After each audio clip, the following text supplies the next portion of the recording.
After a long 4 years, Black Mirror is finally back. But was the new season worth the wait? Well, yes and no. These 5 new episodes see the show move away from its traditional technological warnings of an eerie near future, instead diving into stories grounded in a foreboding take on the past and our present. So this noticeable shift begs the question, have the problems of modern society become too real for Black Mirror to satirize? Or has the show simply lost the magic that made it so special in the first place, instead becoming a cash cow for Netflix to profit off of? They have taken 100 years of cinema and diminished it to an app. But this storytelling shift, while different, is not necessarily a bad thing. Many of Season 6's episodes may be missing the actual Black Mirror element that we have come to know, but each one still hits on the show's deepest theme, humanity and the consequences of the choices we make. You anointed the talisman, and the rules are you got to carry out 3 human sacrifices over the next 3 days, or else the world's going to end. Here's our take on the ups and downs of Black Mirror's 6th season, and what its noticeable shift in storytelling says about the future of the series as we know it.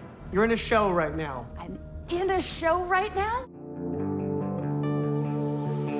Likely the season 6 episode with the most cultural buzz, Joan is Awful follows the titular Joan as she discovers that her life has been made into a rapidly evolving streaming series, capturing her at all moments of the day. Can everybody that has Streamberry watch this? While Black Mirror has long satirized modern politics and technology, Joan is Awful sees creator Charlie Brooker taking a crack at Netflix with very little remorse, while simultaneously promoting and making money for the streamer. They got you every which way and then some. From poking fun at the endless amount of content offered on Netflix, to exploring the genuine concerns of AI taking the place of human writers, the episode raises very real questions about modern streaming culture. But does the fact that the show makes its criticisms of Netflix on Netflix lessen their impact? It confirmed their innermost fears and put them in a state of mesmerized horror, which really drives engagement. Although Joan's conclusion is a rare instance of a feel-good Black Mirror ending, the reality is that tech companies continue to mine our data every day in our real lives. And while Netflix may not have made AI-rendered series of our lives just yet, the episode points to a dark indication of what's to come from these major streamers. Joan, I always said you gotta read the terms and conditions! Even though Netflix may try to convince us that they're in on the joke, at the end of the day, there's no denying that they're still part of the problem.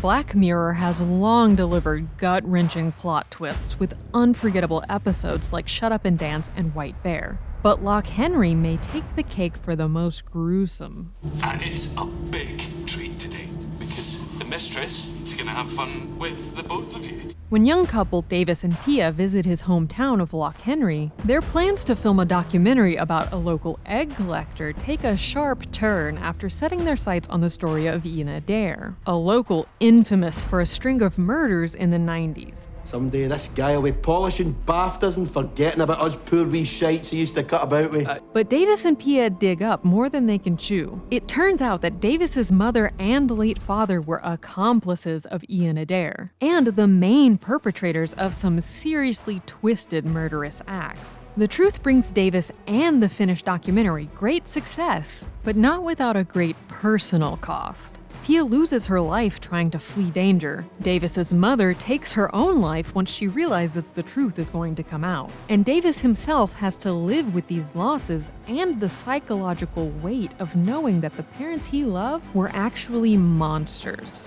While this episode may be another meta crack at Netflix and its true crime obsession, Loch Henry is simultaneously a commentary on how true crime media really affects us. Not only just as viewers, but also as everyday people who could be involved in a horrific crime at any time. What was the name of that Netflix thing?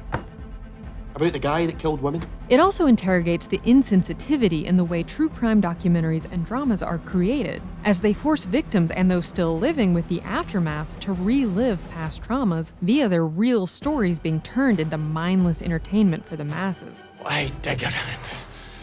done. Worst thing that happened, and you're here pulling it all up, and for what? This is best exemplified in the scene where the duo pitched the film to a studio while embellishing the truth and leaning into how close to home the story is. There is a personal angle. I mean, his dad was one of the victims.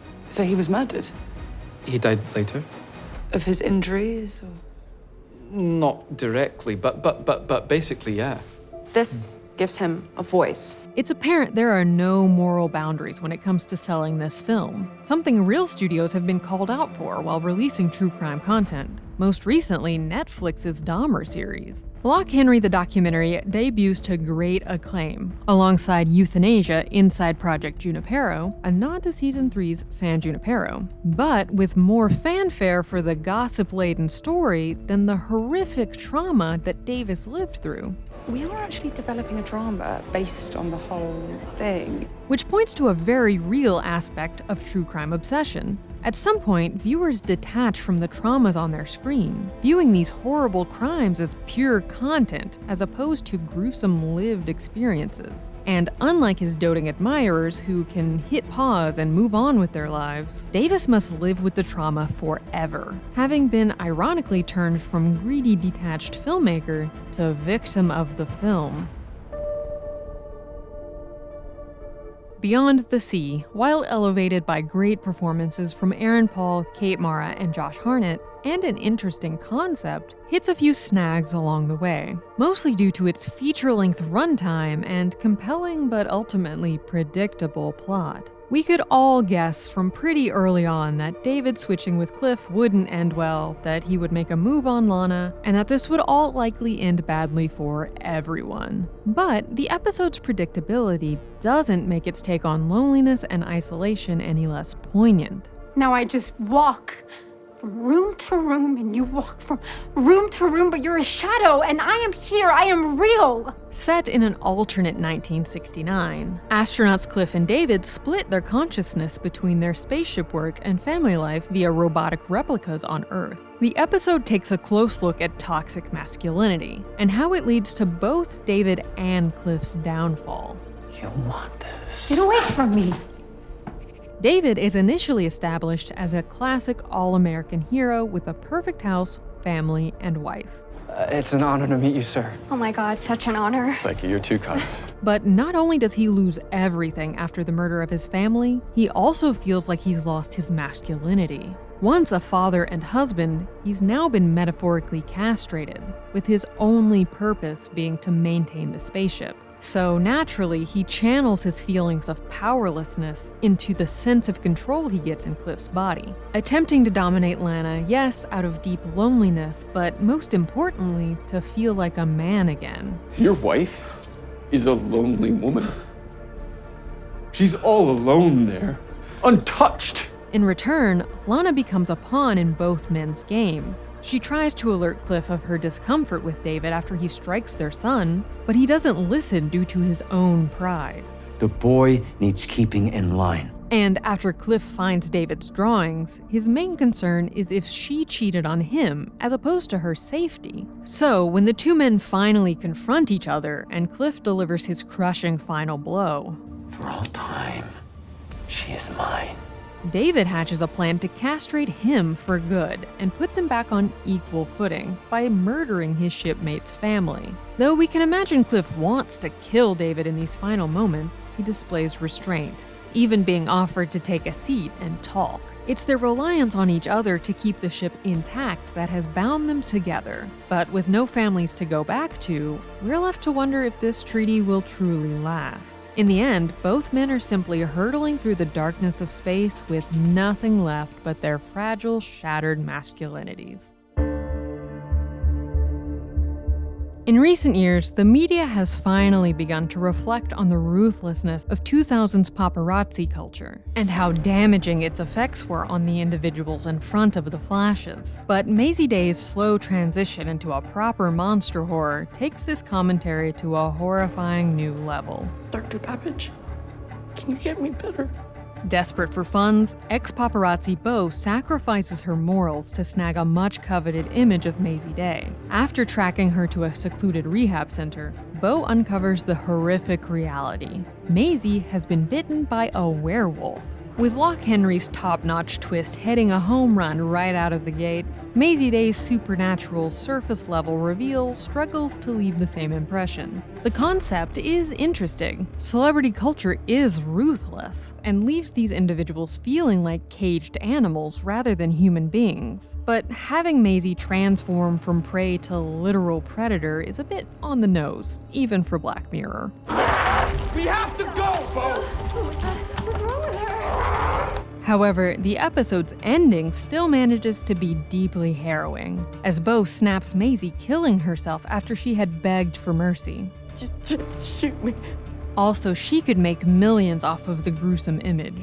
This ending flips the script, turning Beau into the bloodthirsty monster that Mazey had become. While slightly muddled in its execution, Mazey Day does highlight the dehumanization of celebrities in our culture, and how their struggles are often viewed as yet another chance to turn a profit. Guys, she's burning up. So much for sexy shots. Demon 79 sticks out for two significant reasons. One, it has nothing to do with technology. And two, in a blink and you'll miss it moment, the episode is presented under the moniker of Red Mirror. Demon 79 was the first episode to be written for season 6. So why Red Mirror? Well, to Brooker, the episode's unclassifiable nature and strong roots in 1970s supernatural horror positions it as different from yet adjacent to Black Mirror. And different it is. Demon 79 sees Nita, a mild-mannered shoe clerk, thrown into a very existential moral conundrum after accidentally anointing a talisman, featuring a glyph we've seen before in both White Bear and Bandersnatch, a symbol of the branches of fate. Possessed by a demon named Gop, she must kill 3 people over 3 days or unleash the apocalypse. The agonizing death for all. And in typical Black Mirror fashion, despite sacrificing her morality and killing 3 people, the world burns anyway. But the path to total destruction is much more nuanced than that, since we know from the start that Nita has a deep-seated rage inside of her. You know what? You must have had some dark thoughts inside you when you touched the talisman. There's no shame in it. In a way, Gop's prophecy allows her to act on that violence, which is why she targets politician Michael Smart, to prevent his totalitarian rise to power that will specifically target people of color. It's him or no one.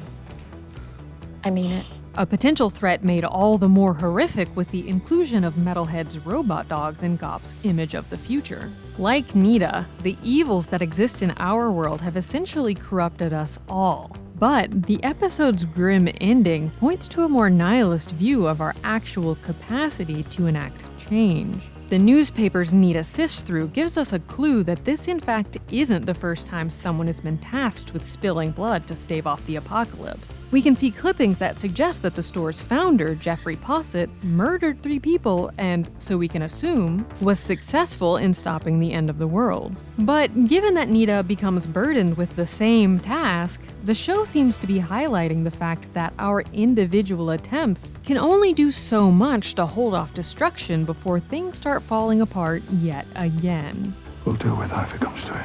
However, Nita and Gop's ending points to a hopeful silver lining in the fiery ashes of it all. Although the two are condemned to spend the rest of their lives in hellish nothingness, they choose to do so together. Despite their catastrophic failures, they still tried to save the world and found real connection throughout the process. So even if these two failed, there is hope for love to triumph over the rest of humanity's impending doom as we work together to enact real change.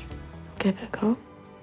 Despite some low points, Black Mirror Season 6 ushered in a reimagined future for the series to explore in future seasons. And with Demon 79 receiving widespread acclaim, there is hope that the show can find its footing with profound stories not necessarily grounded in technology. With this new direction in mind, we can't wait to see where Black Mirror goes next, and what new and seriously twisted stories Charlie Brooker has for us to explore.